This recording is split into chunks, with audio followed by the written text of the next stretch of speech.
All right, so fellow residents and fellows, ready for a deep dive. Always. Good, good. Let's jump into a case, one that'll test those clinical reasoning skills. Sounds good. Okay, so picture this. You're on call, and a 64-year-old man comes in with a history of chronic kidney disease, hypertension, and a past abdominal aortic aneurysm repair. Oh, okay. Yeah, but here's the real catch. He presents with sudden neurological symptoms like blurred vision, double vision, a terrible headache, and altered mental status. But get this, they all vanished right after he arrived. Wow, talk about a tough one. And it's not just one system we're dealing with, right? It could be neurological, cardiovascular, renal, even pulmonary. Oh, and I forgot to mention, he tested positive for amphetamines and cannabinoids. So could that be the culprit? Definitely something to think about. Substance use always makes things more complicated. But let's walk through this, starting with the initial assessment and differential diagnosis. Sounds good. The resident had three main contenders: vasculitis, infective endocarditis, and drug-induced encephalopathy or vasculopathy. Okay, so vasculitis was at the top of the list at 40%. What made the resident think of that? Well, think about it. The patient has neurological symptoms, possible kidney issues from his history of CKD, those splinter hemorrhages they found on the exam, and a really high eosinophil count. Right, high eosinophils are never good. But wait, what about those ECG changes? The ST segment depression and biphasic T waves, do those fit with vasculitis? They could. While not specific to vasculitis, they might suggest myocardial involvement, which you can see in some types. Interesting. Yeah. The resident specifically considered two types, EGPA and PAN. They can both affect different organ systems. Hold on, could you break those down a bit? Sure. EGPA, or eosinophilic granulomatosis with polyangiitis, which used to be called Churg-Strauss syndrome, is characterized by asthma, high eosinophils, and inflammation of small to medium-sized blood vessels. PAN, or polyarteritis nodosa, mainly affects medium-sized arteries and usually doesn't have as much eosinophilia. Got it. So given our patient's high eosinophil count, EGPA seemed more likely at the time. Okay, EGPA makes sense. But why was infective endocarditis a close second at 30%? Think about the classic signs: splinter hemorrhages, altered mental status, and those potential cardiac findings on his ECG. They could all point to septic emboli. Ah, hallmark of IE. Right. Now, drug-induced encephalopathy or vasculopathy comes in at 15%. I mean, the toxicology screen was positive for amphetamines and cannabinoids, so that's got to be considered. Exactly. Amphetamines can cause vasoconstriction, which can sometimes look like vasculitis. Cannabis, it's not as common, but it can cause CNS symptoms too. I see. But the resident was smart to note that the frequency and amount of drug use matter a lot before you jump to conclusions. Makes sense. Yeah. All right, so we've got our top three suspects. What tests did they run to narrow it down?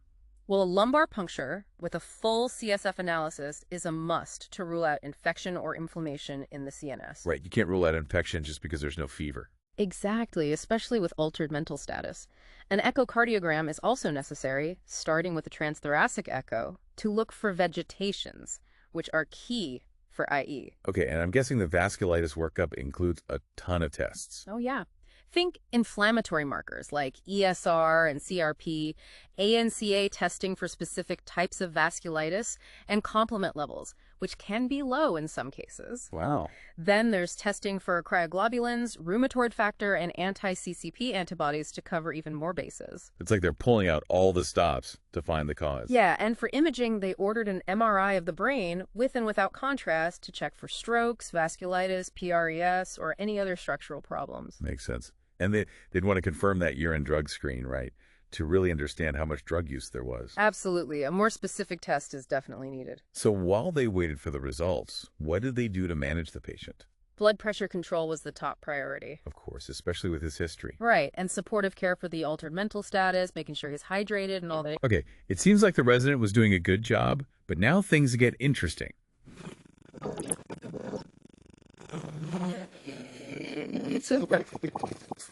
It really matters, especially in tough cases like this. What did Dr. Claude see? Well, they zeroed in on the altered mental status and the possibility of increased intracranial pressure, which could be from vasculitis or endocarditis.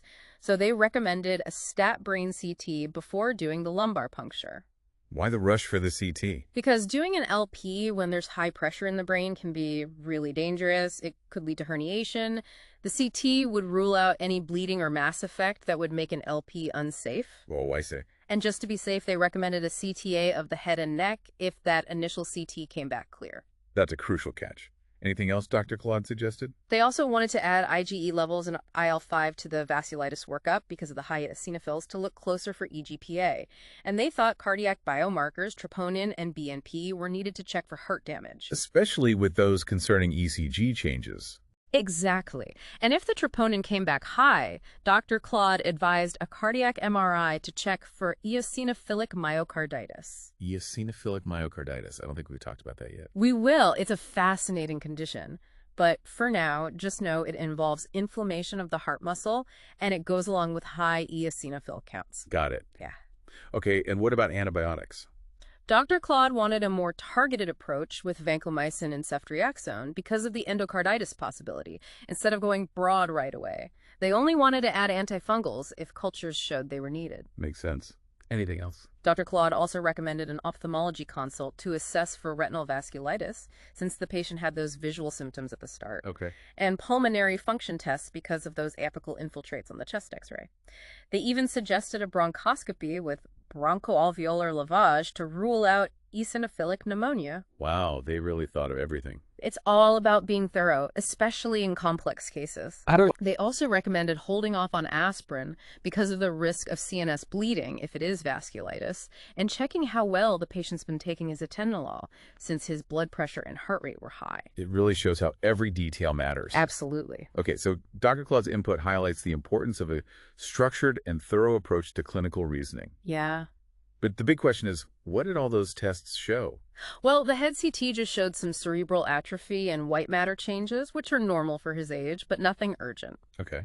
The brain MRI, though, was a different story. It showed areas of hyperintense signal, basically multiple recent strokes, and they weren't just in one spot. They were all over the cortex, the white matter, the pons, even the cerebellum. Multiple strokes. That changes things. So vasculitis seems likely now, right? You'd think so, but then the cranial MRA showed normal vessels, so primary CNS vasculitis was less likely. So if it's not vasculitis in the brain, what could be causing the strokes? Don't leave me hanging. Well, we'll have to save that for part 2 of this deep dive. All right, can't wait. Okay, so where were we? Multiple strokes, but normal vessels on the cranial MRA. Yeah, it's a real head scratcher. What was going through the resident's mind at this point? Well, they had to rethink things, consider this new info. Right. The echocardiogram results really changed the game. Remember that mass they saw on the first echo? Yeah, the one on the basal septal wall of the left ventricle? Right, it was still there. No significant valve problems, but that mass, well, it became a big concern. So are we thinking cardiac thrombus with systemic embolization now? Oh, bingo. That moved to the top of the list, 45% probability. Those multiple strokes in different areas of the brain, it really pointed to something coming from the heart and getting stuck in the brain. Okay, I'm following you. But what are those elevated cardiac biomarkers? The troponin and CKMB? Ah, those showed that there was myocardial injury. Now, that could be the cause of the thrombus, or it could be because of it. I see. And we still have that eosinophilia hanging around, right? Yeah, it just won't go away. So could this be eosinophilic myocarditis with thrombus formation? That's exactly what the resident thought. That diagnosis jumped to second place, 40% probability. The idea was that EM could be causing the heart damage, leading to the clot, which then explains the strokes. So it all connects, but then why did the resident think eGPA was less likely, even though it can cause both EM and strokes? It comes back to that head MRA. Remember, the vessels looked normal, so vasculitis in the brain itself was less likely. eGPA can still affect the heart and peripheral nerves, but because there were no signs in the brain, EM seemed more likely. Got it. So is EM the clear winner at this point? Not quite. There were still other things to consider. Left ventricular thrombus from non-ischemic cardiomyopathy was on the list, but it seemed less likely because the patient didn't have any history of heart problems. Yeah. And infective endocarditis, well, they couldn't rule that out completely either, even with the negative blood cultures and the echo describing the mass as sessile, not a vegetation. So the resident was keeping an open mind. Right, but they needed more information. What would you do next? Well, a cardiac MRI seems like the next logical step to check for EM. You got it. A stat cardiac MRI became the priority. It can show signs of myocarditis like edema, inflammation, and scar tissue in the heart. Right, that makes sense. And depending on the MRI results and how stable the patient is, they might need an endomyocardial biopsy to confirm the myocarditis. Ah, the gold standard. Exactly. But what about all those other tests Dr. Claude ordered, like the IgE and IL-5 levels, ANA, anti-dsDNA, and antiphospholipid antibodies? Were those still important? Oh, yeah. Definitely. You don't want to miss anything else, especially in a case this complex. In the meantime, they kept the heparin going and watched those cardiac biomarkers closely. Okay, so they were covering all their bases. What did Dr. Claude think about this revised plan? Dr. Claude, sharp as ever, had a few more thoughts. They saw how high those eosinophils were, the cardiac involvement, and they knew things could go south quickly with eosinophilic myocarditis. So they recommended starting steroids right away, even before the biopsy. Whoa, steroids before the diagnosis is confirmed. That's a big decision. It is, but it shows how serious EM can be. Waiting could have been disastrous. Dr. Claude also preferred unfractionated heparin over LMWH for the anticoagulation. Because it can be reversed quickly if there's bleeding. Right, which is important if they need to do a procedure. Exactly. Plus, it's better for patients with kidney problems, which this patient has. Oh, that's right. I forgot about that. They also wanted to target a higher APTT range, 70 to 90 seconds, because that clot was so large. That makes sense. Yeah. And what about figuring out what was causing the eosinophilia? Well, Dr. Claude had some ideas there, too. They added serum tryptase and FIP1L1 PDGFRA testing. Okay, but why those specifically? F1L1 PDGFRA fusion, it's linked to a specific type of hypereosinophilic syndrome that responds well to tyrosine kinase inhibitors. So if the patient had that fusion gene, it would open up a new treatment option. Exactly. Dr. Claude was thinking ahead, as always.